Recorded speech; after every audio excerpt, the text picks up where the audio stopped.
विद्यार्थी मित्रांनो, मागच्या तासाला आपण समप्रमाण याविषयी माहिती घेतली. समप्रमाण म्हणजे एक राशी वाढली की त्यावर डिपेंड असणारी दुसरीही राशी वाढते व पहिली राशी कमी केली की त्यावर डिपेंड असणारी दुसरीही राशी कमी होते. याला म्हणतात समप्रमाण.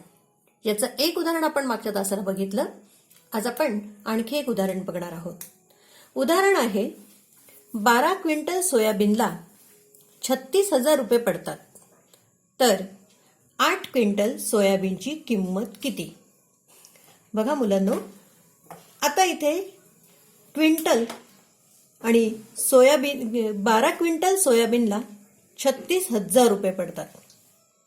आता जर आपण इथे सोयाबीनची जर त्याचे क्विंटल वाढवले तर पैसेही वाढतील आणि जर क्विंटल कमी केलेत तर पैसेही कमी होतील. बरोबर? म्हणजे एक राशी वाढवली तर त्यावर अवलंबून असणारी दुसरीही राशी वाढते आणि एक राशी कमी केली की त्यावर डिपेंड असणारी दुसरीही राशी कमी होते. बरोबर? हे झालं समप्रमाणाचं उदाहरण. आता आपण हे उदाहरण कसं सोडवायचं ते बघूया. उदाहरण परत एकदा नीट बघा. 12 क्विंटल सोयाबीनला 36,000 रुपये, 8 क्विंटल सोयाबीनला किती? आपण प्रथम 8 क्विंटल सोयाबीनची किंमत काढून एक्स मानूया. 8 क्विंटल सोयाबीनला x रुपये लागतात असे मानूया आपण. मग आपण यांचं गुणोत्तर मांडू. 12 क्विंटल सोयाबीनला 36,000 रुपये आणि 8 क्विंटल सोयाबीनला आपण किती मानलेत? 8 क्विंटल सोयाबीनचे x, म्हणून 8 क्विंटल सोयाबीनला x रुपये. हे झालं आपण गुणोत्तर मांडलं. आता आपण किंमत काढूया. ज्यावेळेला समप्रमाण असतं त्यावेळेला नेहमी लक्षात ठेवा की क्रॉस मल्टिप्लिकेशनने आपण x ची किंमत काढायची असते. म्हणजेच 12 गुणिले x बरोबर 8 गुणिले 36,000. 12 गुणिले x बरोबर 8 गुणिले 36,000. मुलांना आपल्याला कशाची किंमत काढायची? x ची. म्हणून आपण x बरोबर चिन्हाच्या उजवीकडची बाजू आपण पुन्हा जशीच्या तशी लिहितोय. आणि आता हे 12 गुणिले आहे ते बरोबर चिन्हाच्या डावीकडे आहेत, ते आता उजवीकडे येणार, म्हणून ते विरुद्ध होऊन येतात. 12 गुणिले ते आता 12 भागिले झालेले आहे. म्हणजे आपलं उदाहरण असं तयार झालंय. x बरोबर 8 गुणिले 36,000 भागिले 12. मुलांनो, आता आपण 12 ने 36ला जर भाग दिला तर बसतो की नाही? 12 एक 12, 12 त्रिक 36 आणि हे वरचे 3 शून्य जसेच्या तसे मांडले. म्हणजे x बरोबर 8 गुणिले 3,000. म्हणून x बरोबर 8 गुणिले 3, 8 त्रिक 24, वरचे 3 शून्य जसेच्या तसे, म्हणजेच x बरोबर 24,000. मुलांना आपण x म्हणजे काय मानलंय? 8 क्विंटल सोयाबीनला x रुपये. म्हणून आपलं उदाहरण होईल 8 क्विंटल सोयाबीनला 24,000 रुपये लागतील.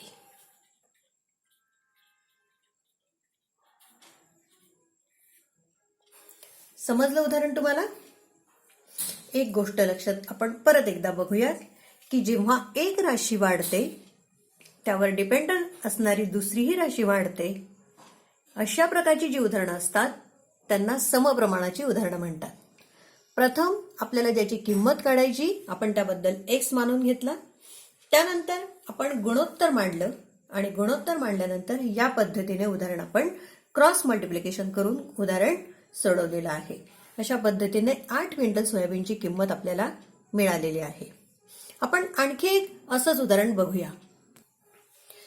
बघा, दुसरं उदाहरण आहे 600 रुपयामध्ये 15 पेंड्या कडबा मिळतो, तर 1,280 रुपयामध्ये किती पेंड्या कडबा मिळेल? बघा मुलांनो, पेंढ्या आणि त्याची किंमत असं दोन राशी आलेल्या आहेत. जर आपण पैसे वाढवले तर मिळणाऱ्या पेंढ्या त्याही वाढतील. जर आपण पैसे कमी केले तर मिळणाऱ्या पेंढ्याही कमी असतील.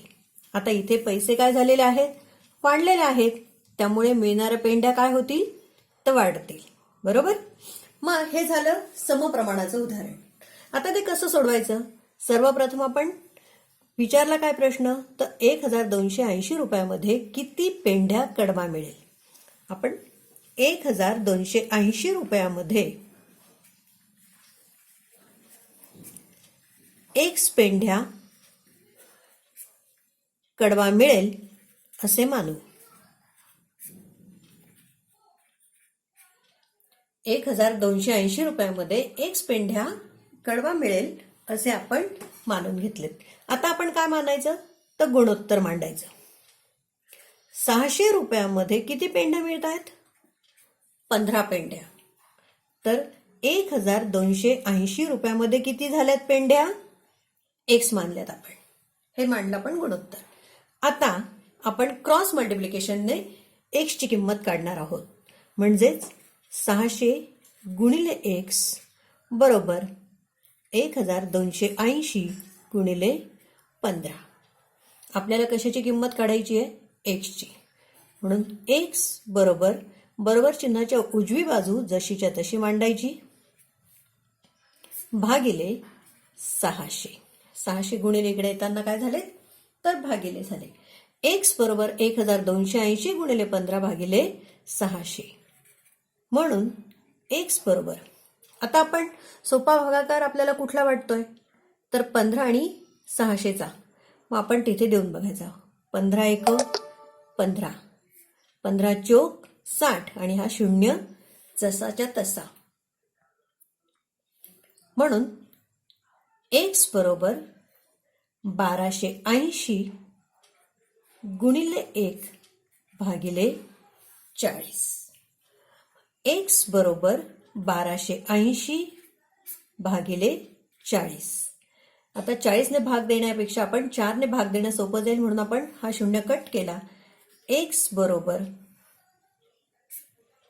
128 भागिले 4. 4 त्रिक 12. 12तून 12 गेले शून्य, वरून घेतला 8. 4 दुने 8. म्हणजे 128 भागिले 4 केल्यानंतर काय आलं? तर X ची किंमत या पद्धतीने आलेली आहे. X बरोबर 32.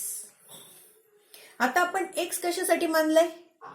तर 1280 पेंढ्या याच्यासाठी आपण X मानलंय. म्हणून आपण खाली उत्तर असं लिहिणार आहोत की 1280 रुपयामध्ये किती पेंढ्या मिळणार आहेत? तर 32 पेंढ्या कडबा मिळेल.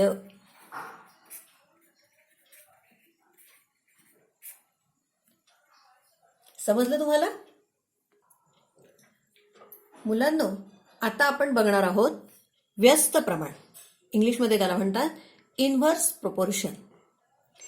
आता जसं समप्रमाणात आपण काय बघितलं की एक क्वांटिटी वाढली की अनदर रिलेटेड क्वांटिटी सुद्धा वाढते आणि एक कमी झाली की त्यावर डिपेंड असणारी दुसरी क्वांटिटी ही कमी होते. हे झालं समप्रमाण. आता व्यस्त प्रमाणात काय होतंय बघा. एक उदाहरण मी तुम्हाला दाखवते. वृक्षारोपण करण्यासाठी 90 खड्डे खणायचे आहेत. एक स्वयंसेवक रोज एक खड्डा खणतो. मग यावरून आता आपल्याला एक गोष्ट सांगायची आहे की समजा मी 15 स्वयंसेवक घेतलेत. बघा मुलांनो, खड्डे किती खणायचे आहेत? तर 90. एक जण एक खड्डा दररोज खणतो. बरोबर? जर मी 15 स्वयंसेवक घेतले आहेत तर मला तेवढेच खड्डे खणण्यासाठी, म्हणजे त्या स्वयंसेवकांना तेवढेच खड्डे खणण्यासाठी किती दिवस लागतील बरं? 90 भागिले 15 बरोबर 6 दिवस लागतील. बरोबर? कारण रोज एक जण एक खड्डा. 15 स्वयंसेवक दररोज किती खड्डे खणू शकतील? 15. आणि 6 दिवसामध्ये ते 1590 खड्डे खणतील. जर मुलांनो मी स्वयंसेवकांची संख्या कमी केली, स्वयंसेवक घेतलेत फक्त 10. जर मी 10 स्वयंसेवक घेतले तर त्यांना ते 90 खड्डे खणायला किती दिवस लागतील बरं? 90 भागिले 10 बरोबर 9 दिवस लागतील.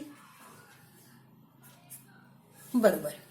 बघा मुलांनो, मी आता स्वयंसेवक कमी केलेत, 10 स्वयंसेवक घेतले तर दिवसांची संख्या वाढली. पण जर मी स्वयंसेवक वाढवले, 30 स्वयंसेवक घेतले तर मुलांना किती दिवस लागतील? 90 भागिले 30 बरोबर 3 दिवस. बघा बरं मुलांनो, आता तुम्हाला काय दिसतंय? 15 स्वयंसेवक त्यांना 6 दिवस लागतात. मी स्वयंसेवकांची संख्या कमी केली, 15 वरून 10 केली, दिवसांची संख्या काय झाली रे? वाढली. 10 स्वयंसेवकांना 9 दिवस लागतात, म्हणजे दिवसांची संख्या वाढली. आता मी स्वयंसेवक वाढवले, जर मी 30 स्वयंसेवक ठेवले तर दिवसांची संख्या काय झालेली दिसते? कमी झालेली दिसते. बरोबर? म्हणजे स्वयंसेवकांची संख्या कमी झाली की लागणारे दिवस वाढतात, स्वयंसेवकांची संख्या वाढवली तर लागणारे दिवस कमी होतात. पण यात एक गोष्ट आहे, स्वयंसेवक आणि दिवस यांच्या संख्यांचा गुणाकार स्थिर आहे. बरोबर? स्वयंसेवक 15 गुणिले 6 बरोबर 90. स्वयंसेवक 10 9 दिवस बरोबर 90. आणि स्वयंसेवक 30 गुणिले 3 दिवस बरोबर 90. म्हणजे एक गोष्ट लक्षात घ्या की एक राशी आपण कमी केली तर त्याला रिलेटेड असणारी दुसरी राशी वाढते, आणि पहिली राशी आपण जर वाढवली तर त्याला रिलेटेड असणारी दुसरी राशी काय होते? कमी होते. पण या संख्यांचा गुणाकार मात्र काय आहे? स्थिर आहे. या संख्या व्यस्त प्रमाणात आहेत असं म्हणतात. म्हणजेच एक राशी वाढवल्यावर दुसरी कमी होते व पहिली राशी कमी केल्यावर दुसरी राशी वाढते. हे झालं व्यस्त प्रमाणाचं उदाहरण. अशा प्रकारच्या उदाहरणांना काय म्हणतात? तर व्यस्त प्रकारचं उदाहरण. विद्यार्थी मित्रांनो, आता आपण एक उदाहरण बघूया. एका शाळेतील 7वीचे विद्यार्थी सहलीसाठी बसने निघाले. आता त्यांचे काही अनुभव आपण बघणार आहोत. बघा, समजा सहलीसाठी प्रत्येक विद्यार्थ्यांकडून खर्चासाठी म्हणून 100 रुपये जर आपण घेतलेत, तर जर विद्यार्थी 40 असतील तर किती रुपये मुले जमा होतील बरं? बघा, एका विद्यार्थ्यांकडून 100 तर 40 विद्यार्थ्यांकडून किती? 100 गुणिले 40 बरोबर 4000 रुपये जमा होतील. बरोबर? जर विद्यार्थी 60 असतील तर किती रुपये जमा होतील? 100 गुणिले 60 बरोबर 6000 रुपये जमा होतील. आता मुलांनो, प्रमाण बघा. विद्यार्थ्यांची संख्या आणि वर्गणी याचं प्रमाण बघा बरं. जर विद्यार्थ्यांची संख्या कमी केली तर वर्गणी काय होते? कमी होते. आणि जर विद्यार्थ्यांची संख्या वाढवली तर वर्गणी काय होते? वाढते. बरोबर? मग मला सांगा, हे कुठल्या प्रकारचं उदाहरण येईल? समप्रमाणाचं येईल की व्यस्त प्रमाणाचं येईल? एक कमी केलं तर हे पण कमी होतं, आणि हे वाढवलं तर हेही वाढतंय.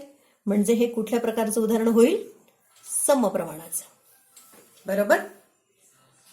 आता दुसरी गोष्ट बघूया. सहलीसाठी 120 लाडू बरोबर घेतलेत, आणि हे सगळे लाडू मुलांना खाऊ म्हणून वाटायचे.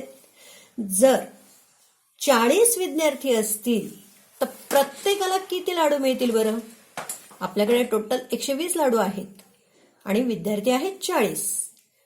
मग प्रत्येक विद्यार्थ्याला किती येतील? 120 भागिले 40 बरोबर 3 लाडू मिळतील.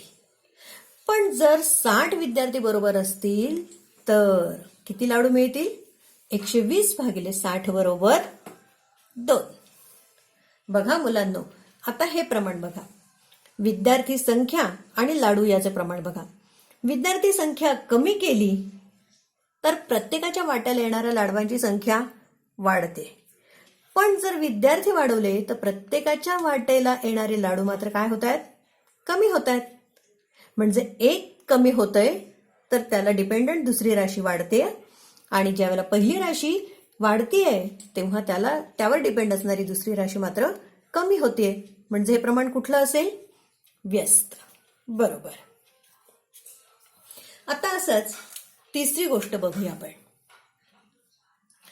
आता सहलीचे जे ठिकाण आहे ते शाळेपासून 120 किलोमीटर एवढे होते.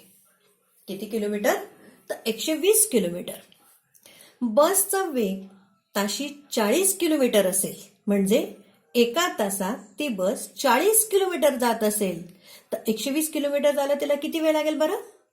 एका तासात 40, पुढच्या एका तासात 40 आणि त्याच्या पुढच्या एका तासात 40. 40 गुणिले 3 बरोबर किती होतात? 120. म्हणजे तिला एकूण किती वेळ लागेल? तर 3 तास. 120 भागिले 40 बरोबर 3 तास एवढा वेळ लागेल. आता बसचा वेग वाढवला येताना. मग बसचा जर वेग ताशी 60 किलोमीटर केला. बघा, बसचा वेग एका तासाला 60 किलोमीटर केला तर आता किती तास लागेल बरं? 120 भागिले 60 बरोबर 2 तास लागतील. आता बघा, बसचा वेग आणि वेळ याचं गुणोत्तर कसं आहे? बसचा वेग कमी केला तर लागणारे तास काय होत आहेत? वाढत आहेत. बसचा वेग वाढवला तर लागणारे तास काय होत आहेत? कमी होत आहेत. म्हणजे एक कमी केलं की दुसरं वाढतंय आणि पहिलं वाढवलं की त्यावर अवलंबून असणारी दुसरी राशी कमी होते. मग हे कुठल्या प्रकारचं उदाहरण असेल सांगा बरं? अगदी बरोबर. बसचा वेग आणि वेळ हे व्यस्त प्रमाणाचं उदाहरण आहे. समजलं मुलांनो? आज आपण समप्रमाण आणि व्यस्त प्रमाण दोन्हींची उदाहरणं बघितली. पान नंबर 64 वरची ही उदाहरणं तुम्ही परत एकदा घरी नीट बघा. सराव संच 37 मधली समप्रमाणाची उदाहरणं तुम्ही घरी सोडवायची आहेत. व्यस्त प्रमाण वाचून ठेवायचं आहे. पुढच्या तासाला आपण व्यस्त प्रमाणाची आणखी काही उदाहरणे बघणार आहोत. धन्यवाद.